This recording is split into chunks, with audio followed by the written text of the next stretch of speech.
Well, thank you, Dennis. I suppose that one of the things I would say about being here is that I think of the word hospitality. Feel welcome at home.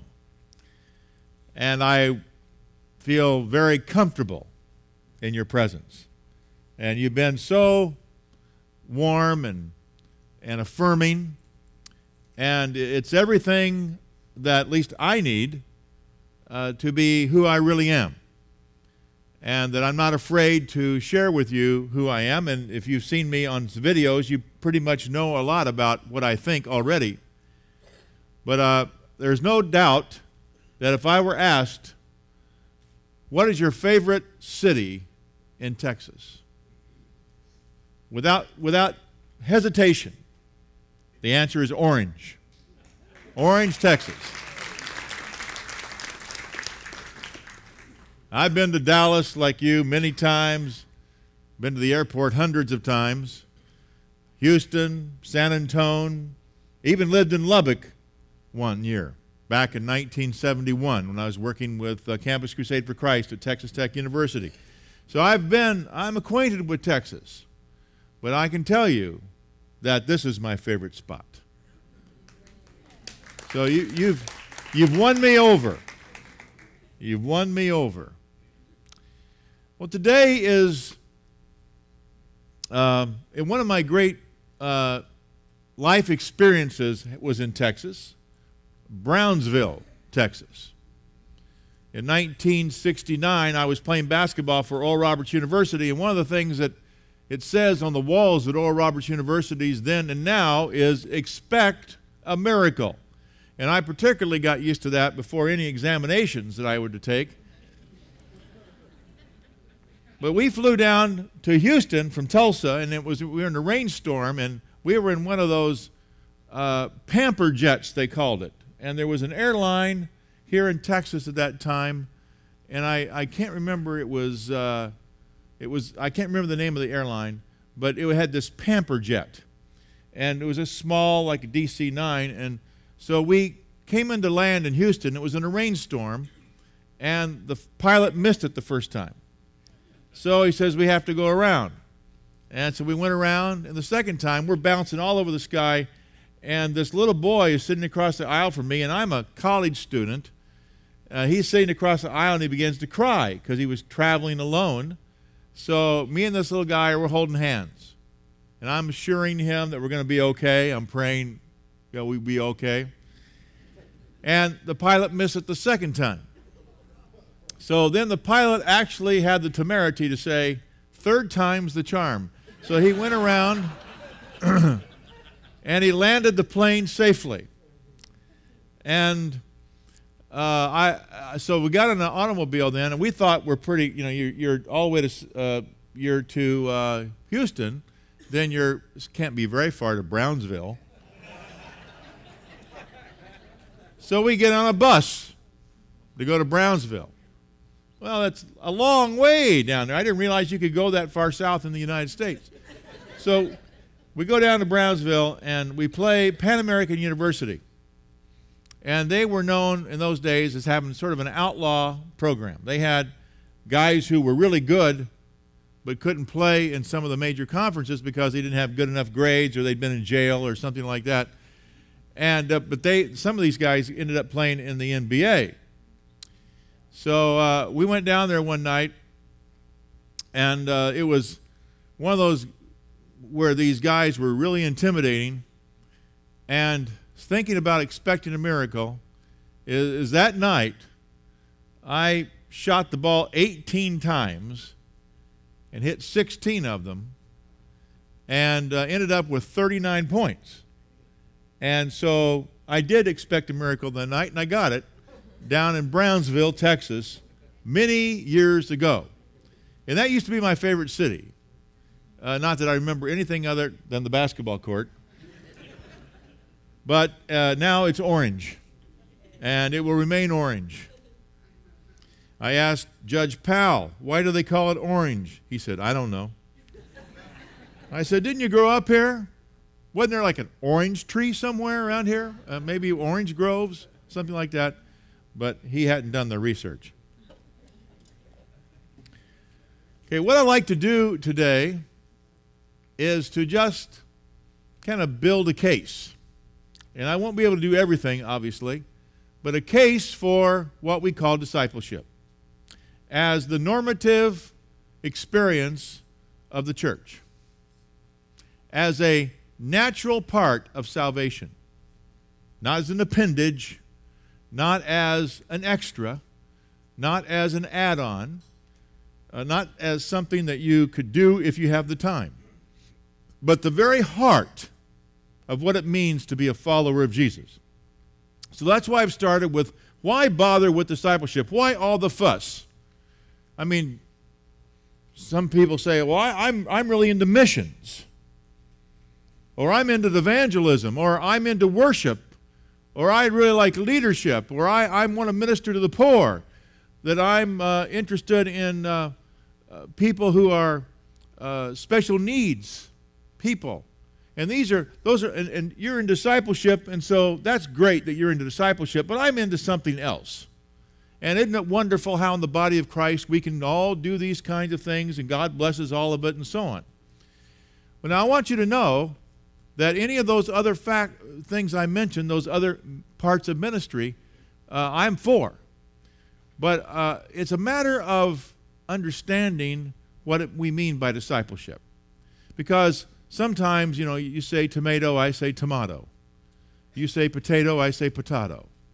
So isn't it just kind of fussy to be concerned about this?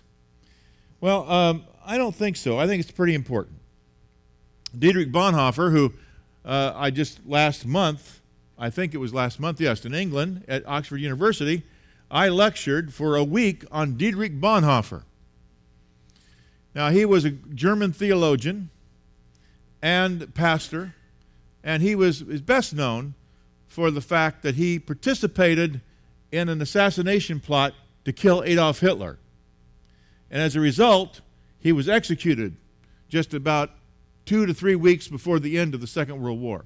And so there's a great biography on him by a man named Eric Metaxas. There are films. You can go online and order DVDs and watch little pieces of dramatic presentations about Mr. Bonhoeffer. But one of my, I suppose, heroes, but one of the things, he wrote a book called The Cost of Discipleship. And in this book, one of the things he says is Christianity without discipleship is always Christianity without Christ. Not sometimes, but always. So, based on his belief, discipleship is central to everything that it means to be Christian. And without discipleship, what do you have? Well, what he's really saying is that Christ is alive. Christ is active in this world. And if you're not following him, then you're not his disciple. And if you're not following him and you're not his disciple, then you really don't have Christianity. Because it's about Christ.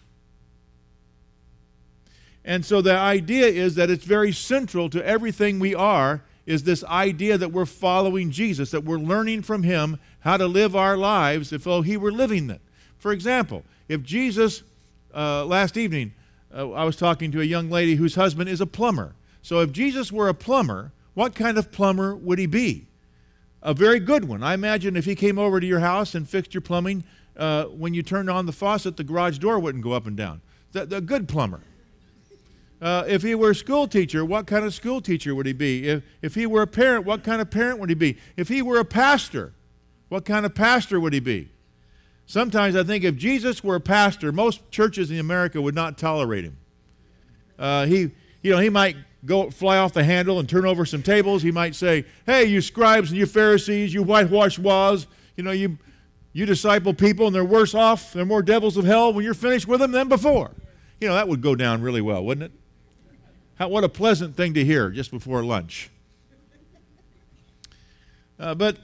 So Christianity is really about Christ. And Christ is a living thing. Christ is a living person. And so that means Christ is talking to me. So when I think about discipleship, I mean I'm learning from him every day of my life. I'm learning from him how to live my life. And I don't want the will of God to die the death of abstraction. I don't want Christianity to die as just a theory. You know, this is wonderful. Jesus, you did all these things, wonderful things for us long, long, long time ago. We thank you for that. So the will of God is not just some abstraction. It's not just something that's written down in creeds or dogmas. It's something that's alive and that I can hear from God every day. That I'm talking with him. That he's talking to me.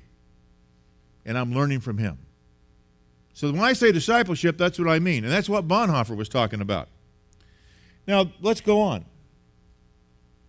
Without discipleship, here are some of the problems we run into. For where following Christ is not a natural part of salvation. People talk about being saved, but then it cuts them off from the life of discipleship. Jesus said, I have come that you might have life, and then you might live it to the full. What we used to call in the old days the abundant life. And that's the life that Christ has called us to. And so I not only believe in life after death, I believe in life before death. That we live that life, that eternal kind of life in God's kingdom, we live now. And we follow him now, and we learn from him now. And so following Christ, when we don't teach discipleship, then it's not a natural part of salvation. And I must tell you that in the United States today, we say, why bother with discipleship? Why all the fuss about discipleship? Is that the church has largely decided to do other things. Things that could be considered good, and I'll define what I mean about that later. But churches largely have decided to do other things than focus on being learners and followers of Jesus. That mature reproducing disciples are the exception. That most people are permitted to understand the Christian life this way. I get into the Christian life, and once I'm in, the big issues are settled. Now, I no longer have any responsibilities that mean the ultimate question, whether I get into heaven or not, that are at stake. Just ask around. Do you have to be a disciple to go to heaven? And I guarantee you in Texas, especially in some denominations, which will remain unmentioned, you will get the answer no. That discipleship is optional. Discipleship is secondary. Discipleship is not salvation. Discipleship, that's not really necessary for salvation. And what I'm telling you is discipleship is the natural part of salvation, of what it means to be saved. That's what I mean. Church domesticated by selfishness, fear, and personal agendas. You see, what happens when we aren't learning how to live our lives as though Christ were living them, because Christ was a man for others, and he lived for others. And so as his disciples, we live for others. The church exists for others. Now, if you are starting to live your life, if you've been taught by the church and by the subculture of the church, essentially to live life for yourself, then you are going to be selfish and fearful. And what else does the church have to do except to get involved in intramural skirmishes? You know, let's fight about the kind of music we have. Let's fight about how loud the music is. Let's fight about the parking lot. Let's fight about the way people do policies and procedures. Let's fight about all that kind of stuff. Let's not fight the enemy. Let's fight ourselves. And that's what happens. When we don't learn to live outside of ourselves, to live for others, then what we're left with are our own personal agendas and what makes us happy. And that is one of the things that's become the ruin of the American church. Another is that growth is primarily inside the church, that the growth is programmatic, that we call it the attractional model of church, The attractional model of church is you try to get all the people to come to your church. Now, I love it. As a pastor, I loved it when people came to my church. I loved it when more people came to our church. I don't think that's an evil thing. I think that's a wonderful thing when more people want to come to your church. There's something about it people like. They come in the door. They seem to be getting something out of it. That's a plus. But when you begin to think that's really what it's all about, and the budget gets larger, and the numbers get larger, and the buildings get larger, and that's success, that isn't necessarily success. Nothing fails like success. You know, sort of like Bonhoeffer said, if you get on the train, the wrong train going in the wrong direction from where you should be going, it doesn't help to run up the aisle in the opposite direction.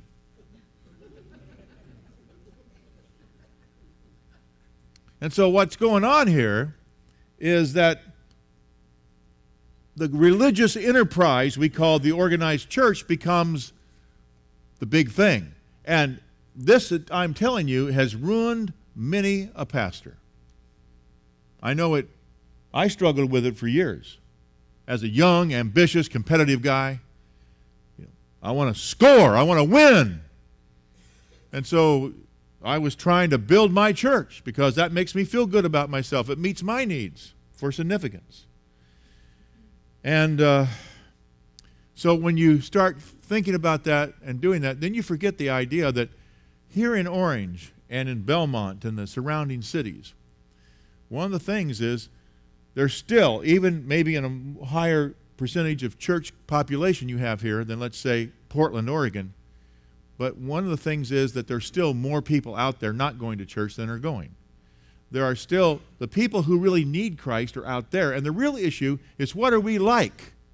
And Monday through Saturday, where we live, work, and play. What kind of people are we? What kind of impact we're going to have? Because you can have 500 people in your church on Sunday morning, but you're going to touch 50,000 people in over a few months through the members of your congregation. So is it going to be, the guy with the fish on the back of his car giving somebody the bird? The other day, here we are in full disclosure, my older son, he has his own way of doing things. Let's put it that way. He doesn't do them the way I want to do them. And the other day, he and his mother and I, we're out he's a graphic designer, and he was taking a break, so we went and had a cup of coffee together.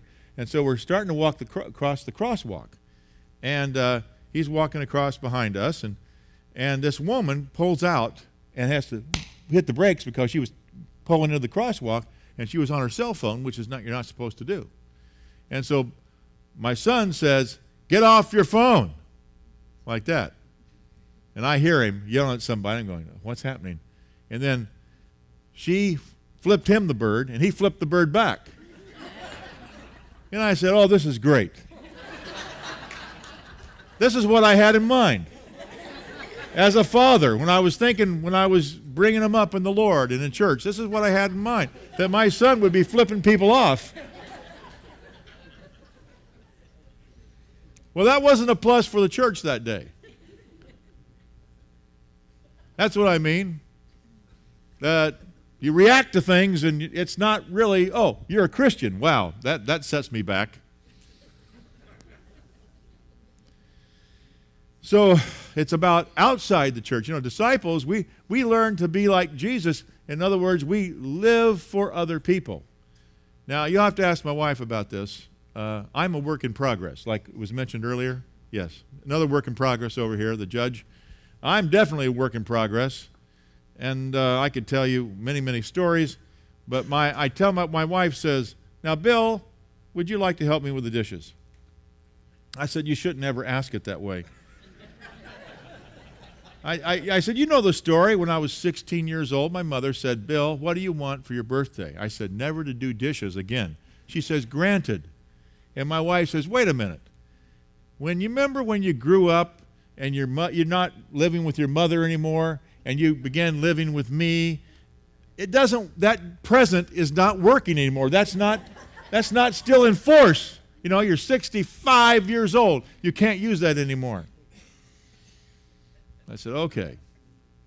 So I get up and go, I'm living for others. You know? And she's, believe me, she's the other in this case. Now, I've already mentioned the next thing, so let's go on. When we lose discipleship, we lose the opportunity to teach people. And because this is the reason. When you join a discipleship group here at the community church, you're making certain decisions. One of them is, I'm going to be humbled by this process. I'm choosing to be in submission to somebody. I'm going to agree. I'm going to start living in covenant with people, and I'm going to agree to do a Bible study. I'm going to agree to come on time. I'm going to agree to do this and that. And so I'm agreeing to certain things, and those other people are going to help me keep my commitment to God. And so now when you do that, what happens is you become vulnerable. That means you allowing other people to influence you, and you can't really grow spiritually until you do that. Not really. It'll be very spurty. It'll be times around crises and all that. But intentionality, intending to put myself in a place to learn. That's the beauty of it. And when the first people, when the guys come into my group, I have a couple of groups I do at home, and I said, the first thing I want to teach you is this. If you came into this group thinking, I need to get something out of this, I just want to assure you that that's the first thing I'm trying to get out of your system. Because if Jesus would have been thinking about this, about when he was considering incarnation, what am I going to get out of this? I mean, he didn't have any needs. What am I going to get out of this? How's it going to work out for me? If he would have approached it with that kind of question, it wouldn't have happened. We wouldn't have incarnation. And so when you start saying, I'm going to follow Jesus, the first thing, like the first subject that comes up is this subject. I'm not in it for me. But the secret is that you will get everything in multiples by giving up your life. Now, when we lose discipleship, when we lose that community thing, then we lose the opportunity to touch people deeply. It's all superficial. Now, this passage is very familiar to you. But then the 11 disciples left for Galilee, going to a mountain where Jesus had told them to go. When they saw him, they worshiped him, but some doubted. I like that. I mean, you don't have to believe everything. You don't have to have it all wired. You can go to Jesus with, you can take your questions with you, your doubts, your fears, your uncertainties, and you can still worship. Do you have to have absolute certitude to worship God? If you need absolute certitude to worship God, you're not going to worship. Jesus came and told his disciples, I've been given all authority in heaven and on earth. And I want you to know that that's all the authority you'll ever need. Right there. All the authority in heaven and earth. Therefore, go and make disciples. That means to be intentional about it. And make disciples is the command of this passage. The word go is important, but it's not the most important word. The most important word, one word in Greek, is make disciples, two words in English. Of all the nations, or ethne, people groups. And the first thing, and this is why we know that part of making disciples is evangelism, baptizing them in the name of the Father, the Son, and the Holy Spirit. Teach these disciples to obey all the commands I have given you. Now, have you ever taught anybody to obey? A child? It wasn't automatic, was it? I have a grandson who's 9, and his father, I want to tell a good story now about his father who flipped somebody off in the crosswalk. Kind of even things out. his dad said to him, James, I think it'd be a good idea if you cleaned your room. And James says, Dad, you're right. It is. It's a good idea. So about 2 hours later, he shows up in James's room. Hadn't done a thing. He said, didn't I say that it would be a good idea if you cleaned your room? He said, yeah, Dad, you did. And I agreed with you. It was a good idea, but I haven't done it. And so my son said, look, as your father, my job, it sounds like something I would have said to his father, my job is not to teach you to agree with me. My job is to teach you to obey me. This is not a negotiation. I want you to clean your room now.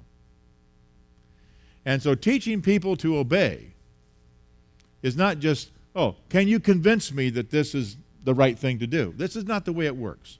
It's that teaching them to obey all the commands. And somebody calculated this, and I hesitate to tell you this because you're going to ask me then where you can find it, and then I'm going to have to go look it up again. But a guy figured out there was 212 commands of Jesus. He's got a whole Bible study on the 212 commands of Jesus.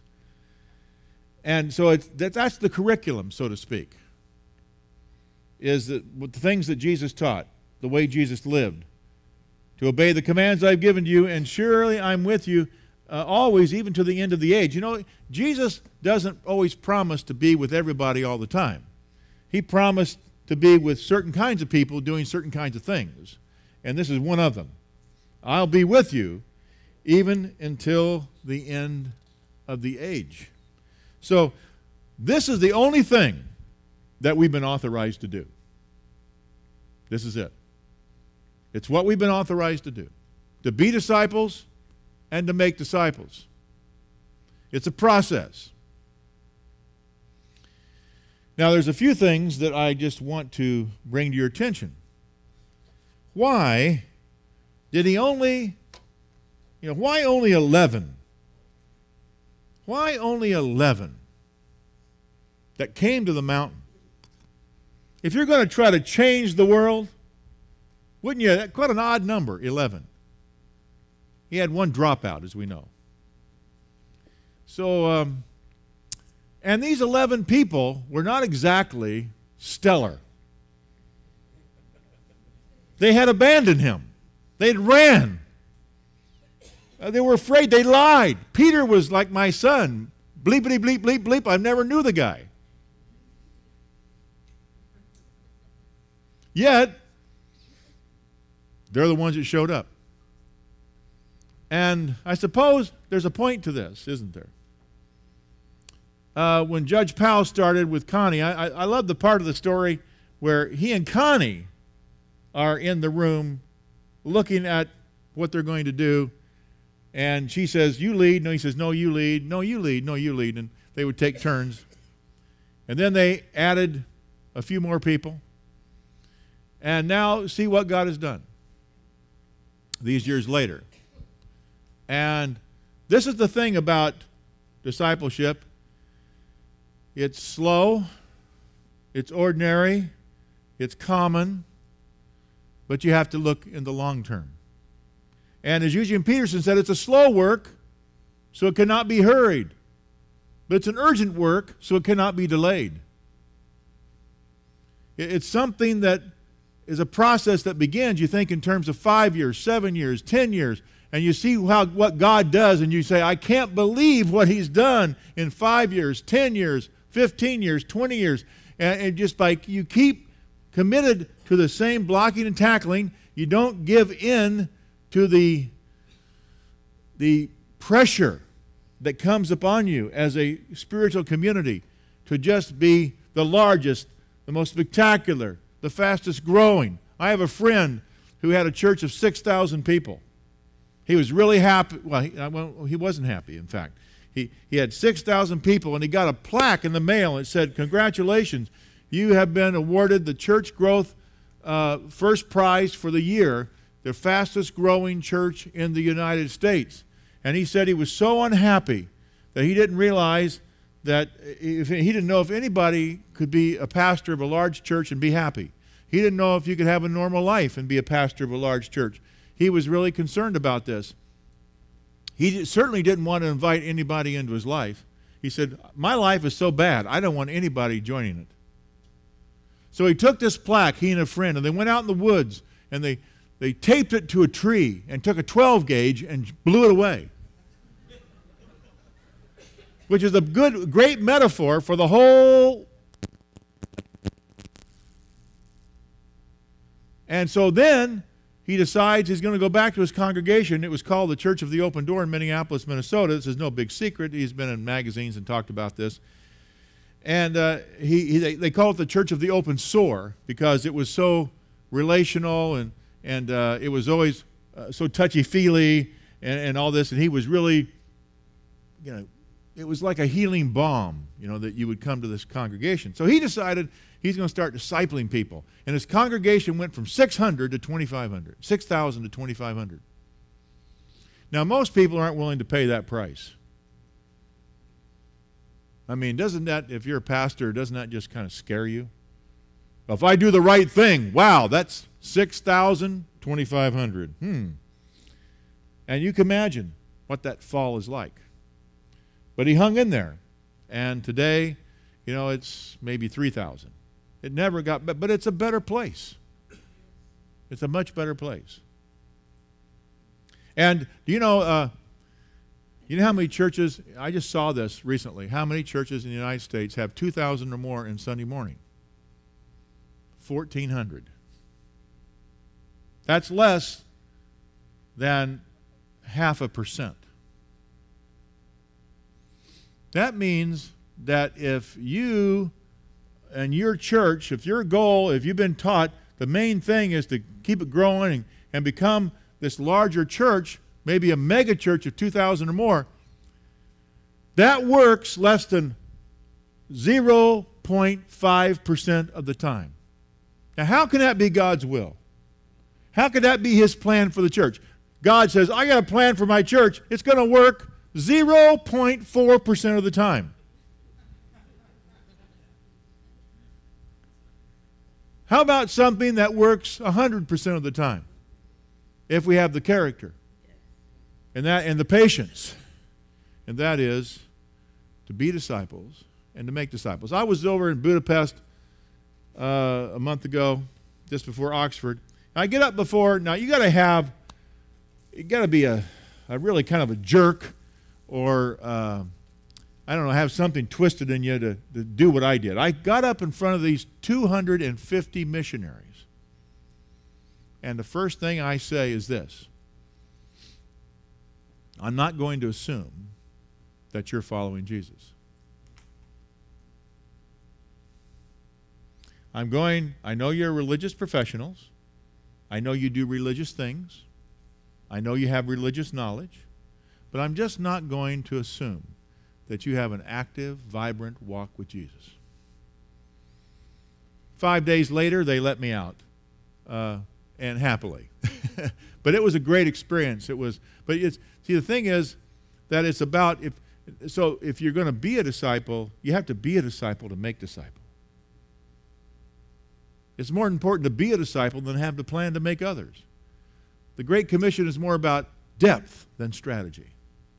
There's a graveyard somewhere with all the uncompleted plans. Some of the best plans you'll ever want to read about reaching the world, discipling people, evangelizing the world, loving people, reaching cities. You'll see the research is stacked high and high and high, and there it is in a big dump yard, a graveyard for unused plans. So we're not lacking intention. We're not lacking desire. I'm not really pounding away at desire and people wanting to do the right thing. So 11 is because they were the 11 right people. And when they were filled with the Holy Spirit, they found themselves running into the street preaching the gospel. And they showed up at the mountain because where else were they going to go? I mean, really, the problem with being a Christian is there's no place to resign. There really isn't. There's nothing better. it's the show. You know, it's the big show, being a Christian. And they worshiped, and they put themselves into a place to learn. And that's when you join a group or even come here. You're putting yourself in the line of fire. You're putting yourself in a place to learn. Now, this is the only thing we've been authorized to do, and C.S. Lewis said this: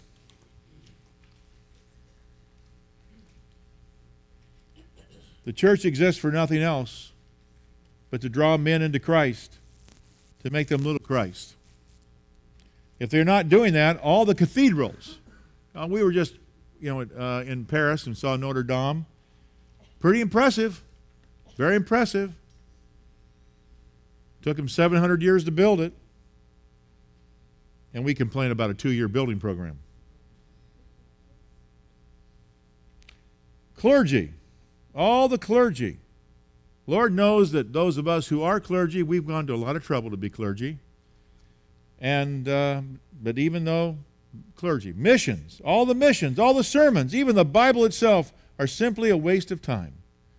God became man for no other purpose. See, that's what we're about, being disciples and making other disciples, people who are Christ-like. So the logic is be intentional. And here's what I stand up. One of my favorite activities now as a member of my church is to look around. I'm tall. It's easy for me to see. And so I look around and I see young men in our church, and I catch them up. I catch them after church. And I'll go up to them, someone like Brent here. Young guy, looks like he's healthy. He's bright. He's here in church. And so I'll say, Brent, do you think there might be something more than simply coming here on Sunday morning and going through the procedure? And almost always they'll go, yeah, I think there is. I said, there is. And then I invite them to consider becoming part of our community. And here's what I say: if you want to be something, you say you want to be a more serious Christian, you want to be a fruitful Christian, you want to have contentment, you want to have joy, you want to have all these things. Well, if you want to be something, you're not. If you want to be something you've never been before, you're going to have to be willing to do something you've never done before.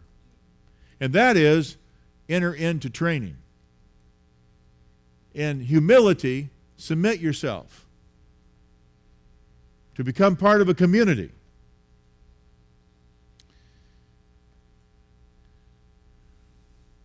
And I call them my boys. They're not boys, but they're younger than I am. And I have them in a group, and I meet with them. And we memorize Scripture together. We do all that kind of stuff. And so that's key to this. Then, baptizing is where the journey begins. It's where we introduce them into the Trinitarian reality of who Christ is. Stanley Hauerwas is a professor of divinity at Duke Divinity School, and what he says about this is that just to say God is too vague. He talks about, you're talking about the Father, the Son, and the Holy Spirit. You're talking about a community. You're talking about people that we relate to, our God. And so the idea is that when you join Christ, you join that community of Christ. The Trinity is the fundamental community. And then we join the other community, which is the body of Christ. The manifestation of Christ on this earth is you and me. I know it's frightening, but we're it. He has no other plan. There's not a backup.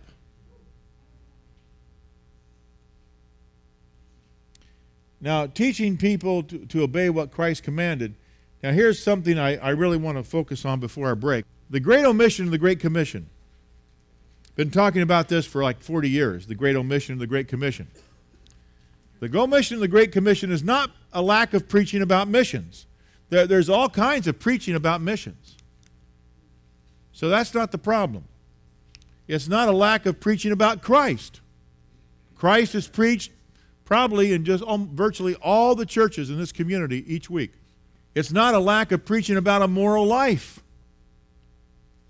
It's not a lack of emphasis on leadership. There's all kinds of materials and seminars and sermon series and training that goes on about being a leader. It's not from a lack of teaching of prayer. It might be because of a lack of prayer, but there's a lot of teaching on prayer. There's lots of teaching on revival and reformation. It's not that we have too many attractional churches or too few missional churches. You know, the missional church, the best way to describe this, if I were to draw it, was you draw a little building with a cross on top, and all the arrows moving are coming from outside into the church. That would be the attractional church, which the focus is to bring everybody in. The missional church is where all the arrows are going out. So it's not the fact that we haven't talked about being attractional, we've talked about being missional, we've talked about all of these things. But what it is that's missing is apprenticeship to Jesus. That's the great omission in the Great Commission.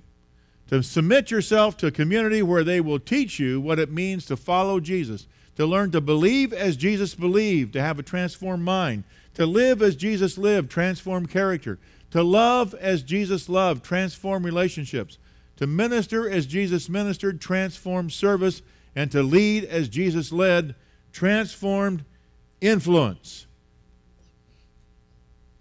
His words, His ways, the expectation to reproduce.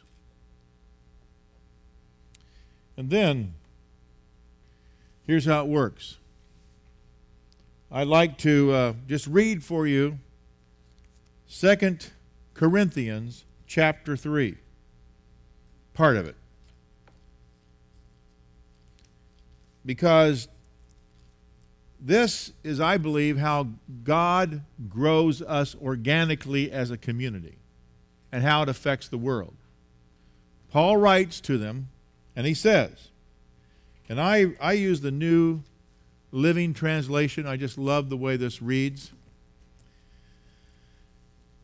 Are we beginning to praise ourselves again? Are we like others who need to bring you letters of recommendation?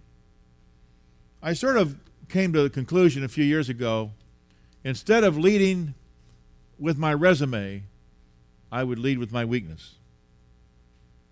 And you know what? God's using me more. And it's a beautiful way to live. No pretense. Just learn to lead with my weakness. And Paul is saying, talking about people needing to lead with their resume here.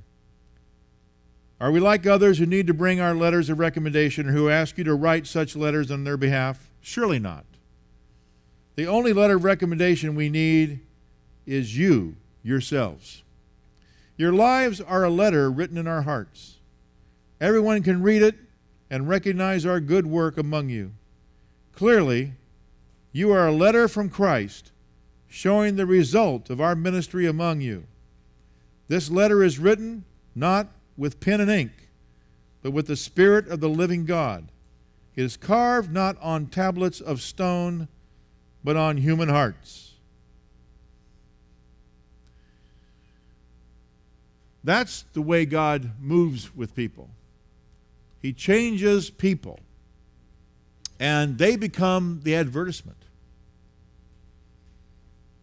Story after story. I have one of my guys that I work with at home is a personal injury attorney. And I didn't know, I knew when I first met him, I didn't know he was an attorney. And then I started working with him. Then I found out what kind of attorney he was. And so I learned a little bit about his business. And he started memorizing Scripture. And of course, I started talking about my way of thinking, the biblical, I think, what the Bible teaches about life. And so he orders a Bible. Now, he ordered a study Bible, a huge study Bible. It came in a box to his law office. And it came, and people wanted to do a bomb check on it when it came because it was so large. What's in this package? And he goes, oh, that's the most dangerous book in the world. And he opened it up. Of course, it was a study Bible. And so he starts reading the Bible during lunch. He starts treating people differently. And then it occurs to him one day when he's going into court to argue a case. He looked at the judge. I could pray for the judge. So he did. He looked at the jury. I could pray for the jury. He looked at the prosecuting attorney. I'm going to pray for him. And of course, he prayed for himself and his client. And I thought, that's an unbelievable breakthrough. That he's the world he really lives in. The world where, as the judge says, where you really keep score, where it really matters. He let God in. And that's how then he started affecting the people in his office. There was a guy in his office that he didn't like much. Guy was kind of irritating, wasn't very productive, but he was just one of those guys that works there. You don't fire him. He's not really bad enough to fire. He's not good enough to promote. He's just there like a lump. We all know people like this. And so he decided to start praising this guy, find things about him, pay attention to him. And he started affirming this man, honestly, the things that he found about him that he appreciated. And the guy lit up like a Christmas tree. The guy changed. The guy began to work better. He began to say, you like me? And it's just, these are little things, you see, but they become huge because then there's authenticity in your life. There's love coming out of you, and you're beginning to affect people differently, and they're open to the gospel because essentially the way that people open up is love. It really is.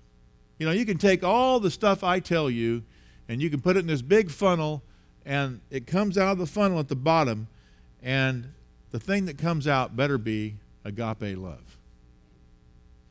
Because that's what changes the world, because that's what changed us. Sometimes we don't like to admit it.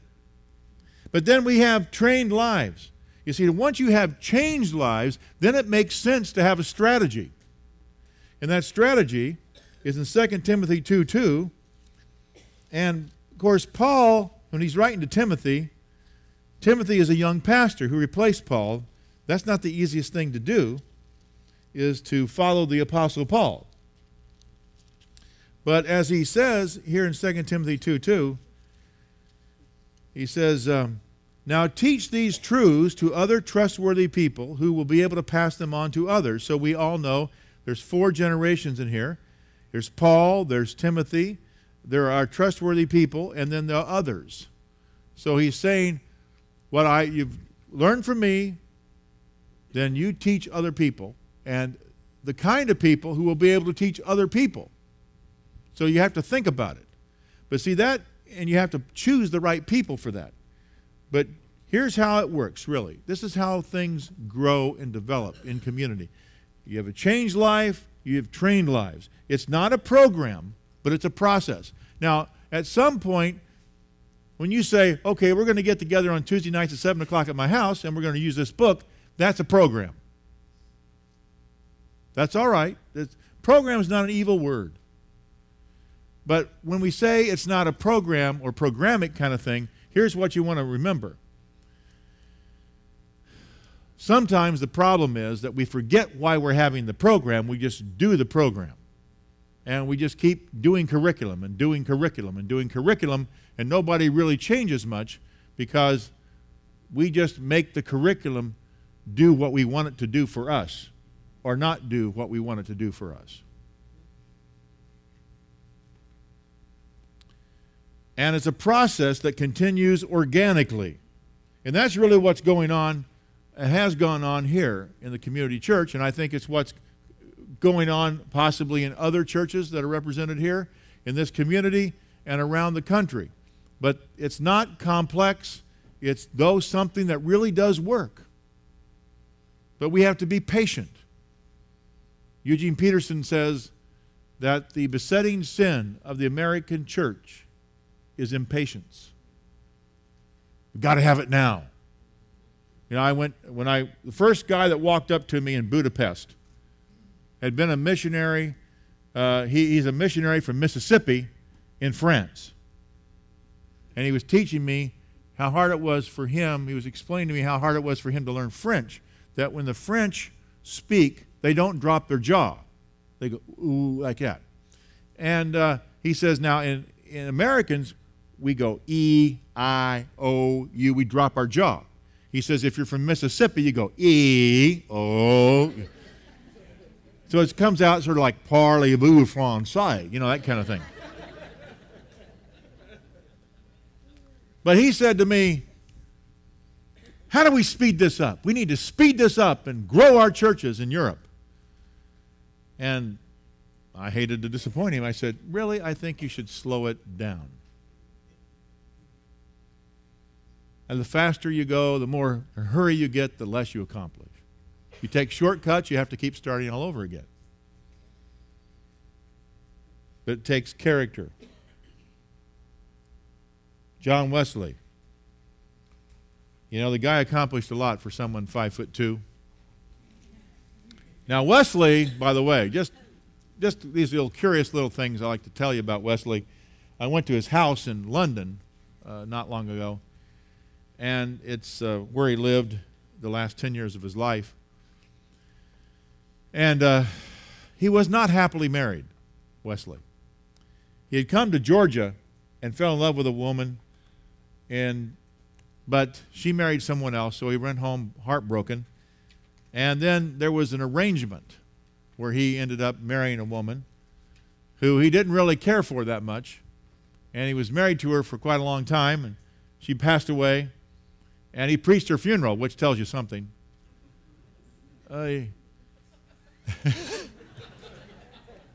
And so he, you know, normally pastors don't preach their own wife's funeral, that type of thing. You might be a little bit distraught, you know, not able to organize your thoughts. However, he was very well organized in his mind.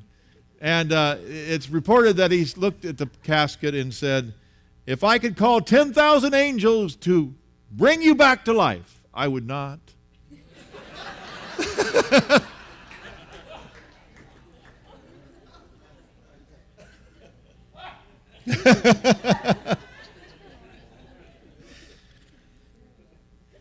But one thing Wesley did say just before that, give me 50 men who fear nothing but God, hate nothing but sin, and refuse to know nothing other than Jesus Christ, and I will turn the world upside down. And I think that this community is in the process of being turned upside down. And it's going to take time, but you can already see the evidence. And this is the beautiful thing about a church. You know, it just takes a few people to kind of get started. And if it's of God, it goes and grows. And then it spreads. It not only spreads within your congregation, it spreads through your members. Pretty soon, you know, the guys now that we're talking about next steps, we're about finished with our plan with them. And he's talking about 2 guys in the law office. They're talking about people they know that they surf with. Now these 2 guys, by the way, the first 2 guys I nabbed gave up surfing on Sunday mornings to come to this. And I've seen people quit playing golf and other kinds of things, watching football. You know, you don't want to tell them that up front, though. Oh, you always stop watching football. No, you don't want to say that. It just kind of occurs to them eventually. This is more important than watching football. And in California, see, the first game comes on at 10 in the morning. And so that's right in the prime church time. In fact, when I first moved to California, I couldn't figure out how come they didn't set the services earlier so we could see the football game. You know, let's have 8 o'clock church so we can get to the game by 10. But then I realized not everybody thought, you know, was not as committed to watching football as me. And over the years, one of the things that happens to you is as you grow older, you realize all these players come and go. Not any of them ever have known me, care about me, or will notice it when I go. So why should I care that much about them? Now,